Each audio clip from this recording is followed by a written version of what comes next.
Well, hello and good day to you all. My name is Dimitri Frederick, and you're watching Voices for the Voiceless, a Frederick Media production and a subsidiary of Frederick Capital. Today is September the 14th, 2012, and today's show is entitled RNC2012 Exposed. And today we're going to look at the past Republican National Convention that took place. And there was a lot to talk about, so I'm going to get right into it because I had some interesting insight that I want to share with you and look at this convention, this election from a different perspective. We're going to do a lot of covering of this topic of politics and this election coming up because it's going to be meaning a lot to us because, you know, like I talk about a lot in this show, baby boomers retiring 2015, there's a lot of things at stake. So our choices is very important in the next few years of who we see fit to be our president. Now, having said that, you know, I run an unbiased show and I'm very straightforward in what I say. So therefore, you need to know, that I'm actually a supporter of President Obama.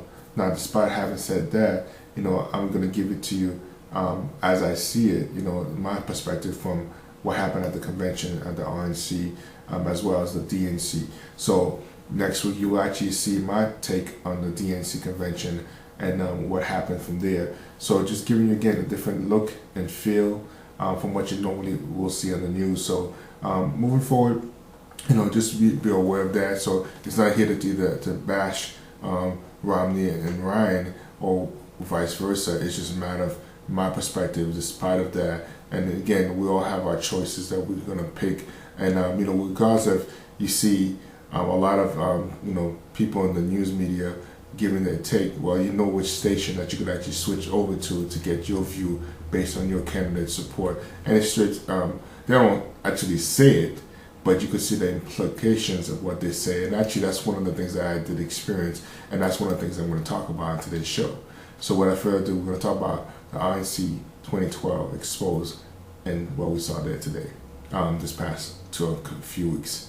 During the last 2 days, to get to be exact, when I was looking at the beginning, because the RNC started late because of the storm that was taking place. So I happened to just start flipping on the Rachel Maddow show to watch, and it wasn't pre-designed, pre-planned, because actually I don't normally watch her show. I've seen some stuff about her, but not really. So she was on MSNBC, and she had a host of panels, including Chris Matthews and Al Sharpton, to name a few of people that was in attendance.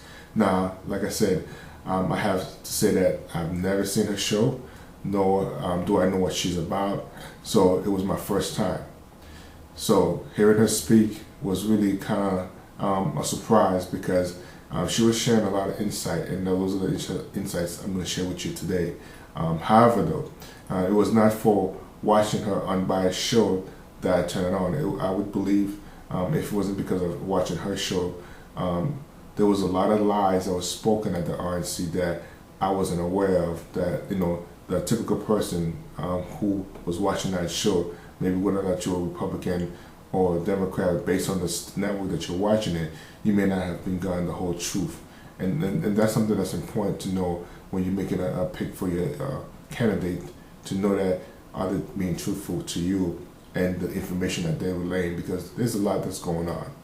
So, to be fair, I have validated the other networks like CNN, Fox and Friends, for example, Fox Networks, and others that was just talking about the convention to hear their feedback, what impact, what input were they given as well. And they all were the same, actually. One of the biggest lies was about the GM plant that was shut down supposedly on Obama's watch when he was not even president yet. And I think that's one of the key things that the Rachel Maddow show talked a lot about, and also the other networks, as I flipped the channels, were referring to, because it wasn't accurate. And so there's a little things like that. But that was one of the key beginning things that I pointed out to just talk to you about, to understand that some things, whether it's Democratic, whether it's Republican, can be stretched to the truth. So you need to be aware as you're listening to these people speak, because one of the things I know Ryan or Romney may have not given credit to Obama because he's a great speaker, but sometimes being a great speaker, you could be fooled too. So regardless if it's again which side it's coming from, you need to know the true message, what these people are about, what is their goal, and the pure message and the game plan. I think one of the game plans that I saw from the Republican convention was really this one agenda, and the agenda was probably the word propaganda. And actually, that's the word for today's show, is propaganda. So it seems as though the Republicans were all on the same page at the RNC. Do you remember that President George Bush Jr. used propaganda and fear tactics to get reelected for a second term? Do you remember those threat levels, orange, yellow, red, green? They were used to control your state of mind, to keep you fearful of opening your mailbox or going out of your house due to terrorists. Well, I felt the Republicans were at it again, this time with no clear solution as to how they were going to save this great country of ours. As I recall, Condoleezza Rice was the only member of the Bush,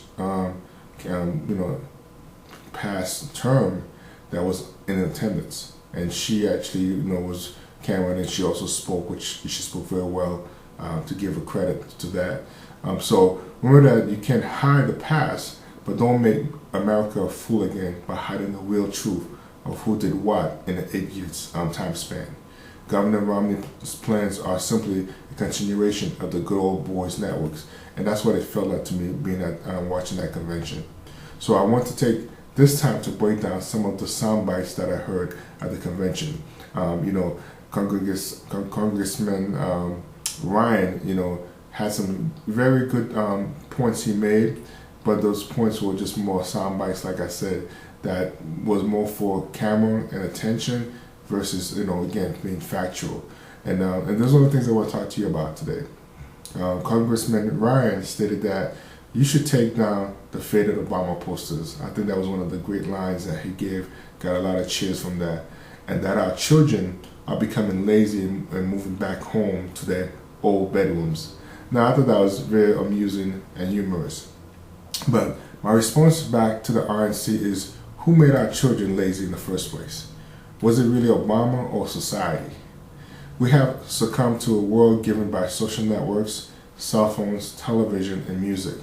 Yet our kids don't seem to have that time to sit down and talk with their parents. So is it no wonder why they are so lazy today? Now, in regards to that faded poster comment, we the ones who stuck by President Bush Jr. for 8 years. We all watched our country go deeper into debt for not just 8 years, but 12 years in the senseless war that had no end game in sight. So my question to the RNC is simply this. Are we not a little bit impatient, like our children, to expect more only after 4 years? Have we succumbed to our children's generation of a sense of instant gratification? President Clinton put it well at the DNC. It has taken one term to just put a floor underneath all the mess that has bled this country dry. And I thought it was a valid point that he made at his DNC convention speech for Obama. So who is really lying to whom about 4 more years? And I think you have to put that in perspective. Let's face it, America, did you really believe that everything can get resolved in 4 years? Or was this just a bait and switch deal when we elected President Obama? I myself had stated that this would take at least 2 terms for presidents, or any president I should say, before we can even see a breakthrough. And that was even before we knew who would be president in 2008. And that statement has held up to the truth 4 years later, because we're still in a lot of mess and we still got a lot going on. President Clinton once said something in an interview that has always stuck with me even to this day, and I'm going to share that with you. He said that with all that he faced in his first term, he was just getting his feet wet. He really did not get a handle or just start getting his groove until after his second term in office. And so with so much that's going on with the economy, again, you have to put it in perspective, like President Clinton has said, we needed a full floor, when the ceiling is falling down, you know, you need to have a ground to stabilize it. Else, if you're in like a 3-story family house, that floor, you know, in the case of an earthquake, that floor is going to shake and continue to crumble down to the second level and up to the first level until it reaches its peak. I think when you look at what's happened in the 4 years that President Obama has been elected, I think President Clinton was right on point by saying that he did put a floor, you know, stop the bleed. Now, doesn't mean that I agree with the choices they made, you know, even as the show is being recorded a couple of weeks later, you know, QE3, which I'll do a show on that topic itself, just came out and that they actually supported that. You know, not that, you know, it was Democratic or Republican, you know, the financial institutions, you know, wanted it, and now it's been given QE3. Now, I disagree with it, but that's another show which we'll be talking about shortly. But again, the problems continue on. So this brings me to point 2. I am going to ask this of you would-be voters who are on the fence, who are considering switching parties. Go back to your local businesses and get yourself a new Obama poster, a new bumper sticker if yours is faded or torn apart or torn down. And go back to the polls this November and give President Obama the same chance that you gave 2 Bushes that put this country where it is today. We are Americans, and we do not just quit a game after the first half is over. So don't you do the same to our Commander-in-Chief. He deserves your respect, and that is the least that you could do. This brings me to point 3. I saw a lot of speakers talking about where they came from, how their families lived the American dream. Even Governor Romney's father's story was the same as everyone else's. And I was amazed to hear the same and sad story over and over again. But as a businessman, I heard one underlying truth. It was that foreigners or immigrants who came to America with a dream, he or she worked hard at 2 or more jobs to keep food on the table for their families. And I said to myself, look at you now, meaning the family members, the people that were speaking, because like I said, they share the same common thing. It looked like they had made it. They were all successful politicians or businessmen and women or leaders in their own right. Today, all of those speakers were either politicians. You know, they held high positions, whether it was mayor, governor, senators, and whatnot.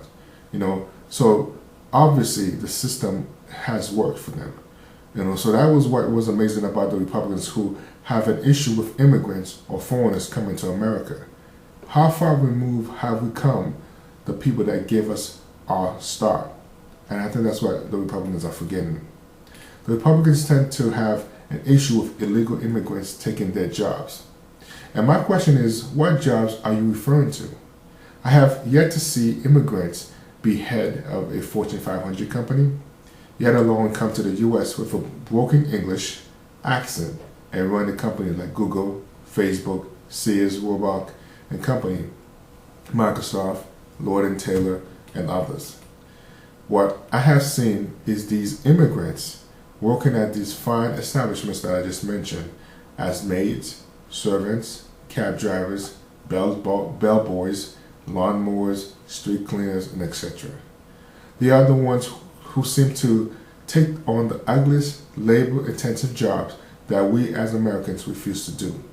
So I must ask the question again, what jobs are they talking about and what are they referring to? So who is really taking away whose jobs? If anything, big businesses have gone smart at shipping our jobs overseas where the labor is cheaper.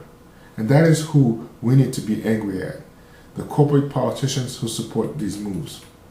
Obama is for small business, but because it was you who founded this great nation of ours, immigrants. There was no such thing as big businesses back in the day. Only small businesses whose interest was local community. You may lie to yourself every day that you go to work, but we all know who made this country great. It was small businesses founded by foreigners and immigrants who took the lowest paying jobs at first so that they can create something for themselves and their families. That is the American dream that speakers that was at the conventions were talking about. But the only difference is that they have all grown up 1 or 2 generations later, after having becoming successful on the backs of their elders who they have forgotten where they came from in the process. America, we do not have an immigration problem. We have an innovation problem that has kept us lazy. That is why we are failing or falling behind. Our kids, the education system, they're all doing bad. We have refused to do the things and say the things that are necessary to move this nation towards prosperity. This is why Governor Romney and his camp will tell you what you want to hear to get elected. In his speech, he said President Obama wants to raise taxes on you, and he himself will not do that. Doesn't that sound like President George Bush Sr. read my lips speech many years ago? Or have we forgotten? This brings me to the conclusion of today's show. We have all heard about Obama wanting to raise taxes on the wealthy. Well, do you even know why he's saying those things? For over 18 years, since President Reagan took office, has any president raised taxes?